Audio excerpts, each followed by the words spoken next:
Hello, Trevan. Got your transmission.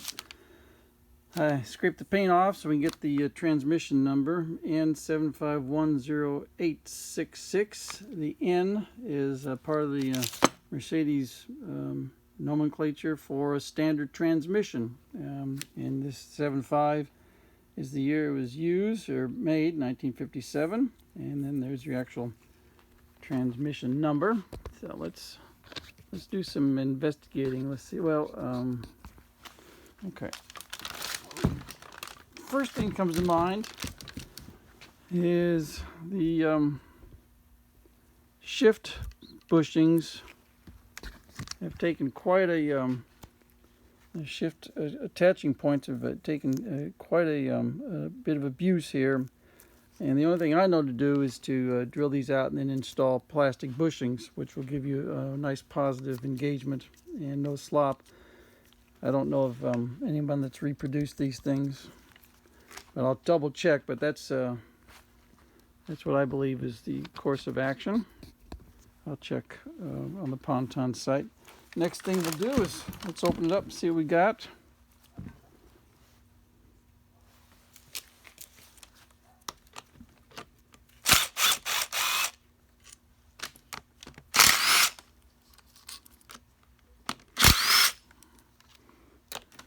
I know you said you had been in here previously, and here's one reason why we do not reuse wave washers. One-time use only. You never know when they're going to split on you. All right, let's see if this will come off. Get a screwdriver and pry it off.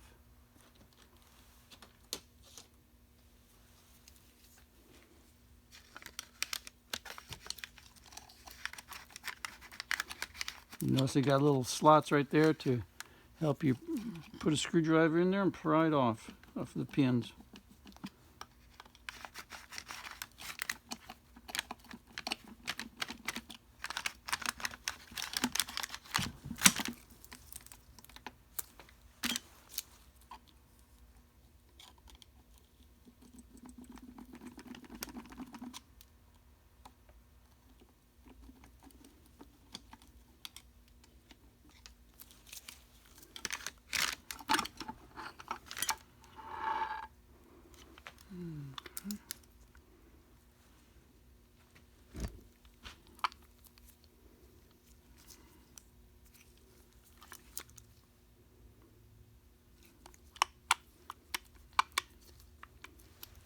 Looks okay in there. Yeah. All right.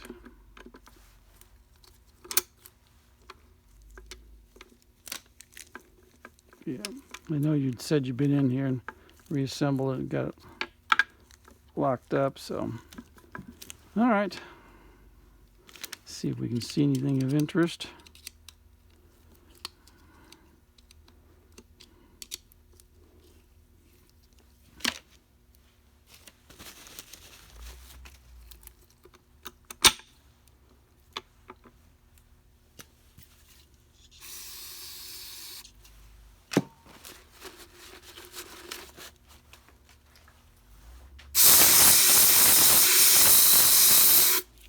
What we're looking for here is wear on the teeth underneath your synchronizer bodies. This is where the wear takes place. These teeth are engaging inside this ring right here, and as you can imagine, accelerating, deacceleration, they get beat up. And so what we're looking for is wear.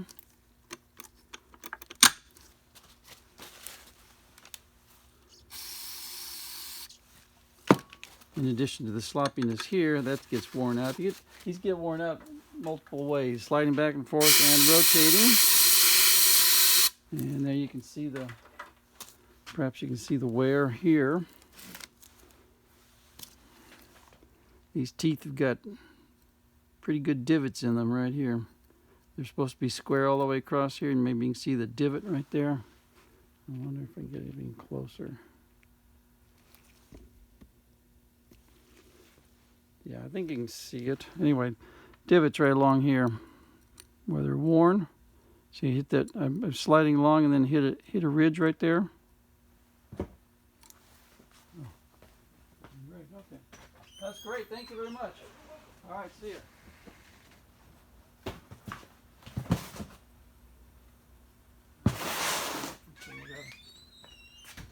There's UPS dropping off the box. All right, so we know we're going to replace this gear. In fact, let's see if we can, well, not a gear, synchronizer body. Let's see if we can get down here. Get a little bit better picture. Right here is a really good example of the dent I'm talking about.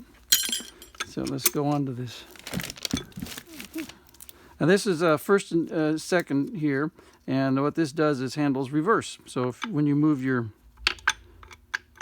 lever down here going into reverse, that's what, so can't see anything. Okay, so you move this lever here. Let me get a flashlight. See down inside there. Okay, so this gear right here, when you move and go into reverse, that's what you're doing when you shift in reverse. You're moving this gear on the side here, which then engages with this gear. Now then, with the characteristic whine that you get when you go backward, when it does like that, it's because these are straight cut gears. You see how these are all beveled gears right here? These are straight cut gears, so that gives you a characteristic noise when you're going in reverse. And that's also why you don't cram it into reverse. You let things slow down internally, and then slowly shift in reverse, because you don't want to go cramming these gears together. All right, now let's go up here. Let's see what we got over here. Get a better view maybe.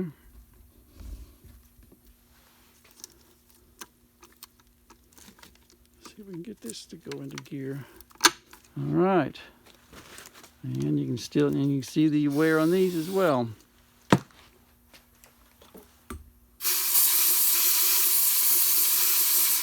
These are just as worn, if not more so. You can see how instead of square across here, they're like a little triangle or tapers. And here's a very good example right there. See, I don't know how good this camera is at macro. Let's give it a shot.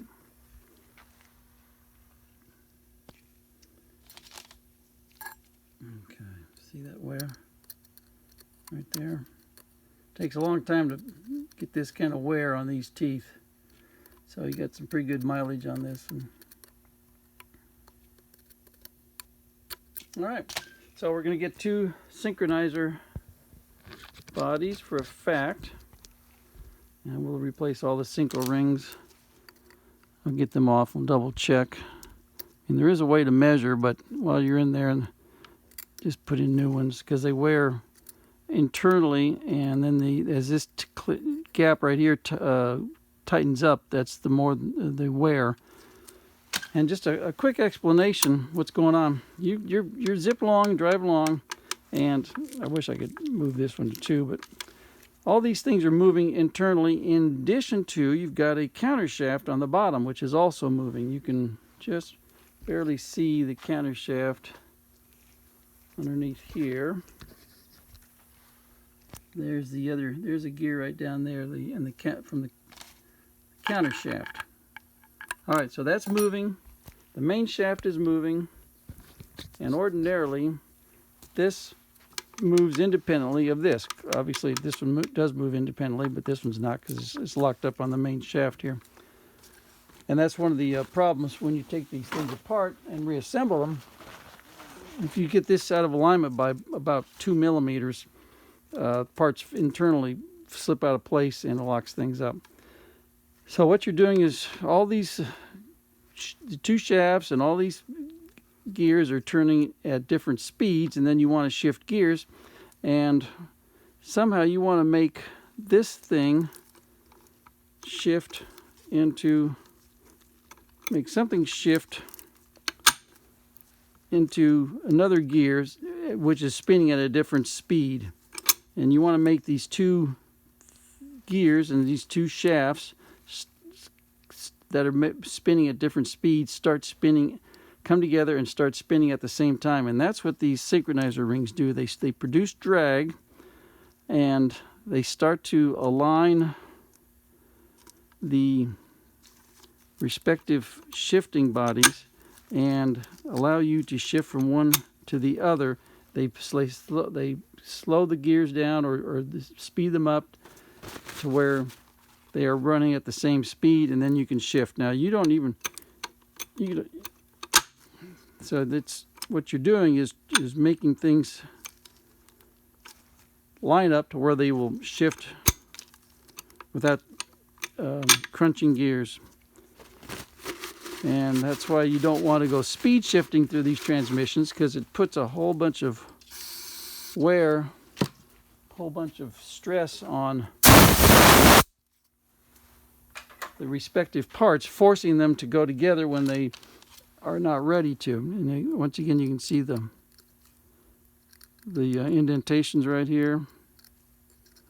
So that's what you're doing. When you're shifting, you're trying to make all these gears come together at the same speed, rotating at the same time, at the same speed, and they will then go together. And so this gear down here will mesh with the gear down here, and you can change speeds as you're driving. But that's why I tell people these are nice transmissions, but they're not made for speed shifting. So anyway, next step is to mount this in the vise and start taking it apart, and we'll examine things as they come apart in the next video.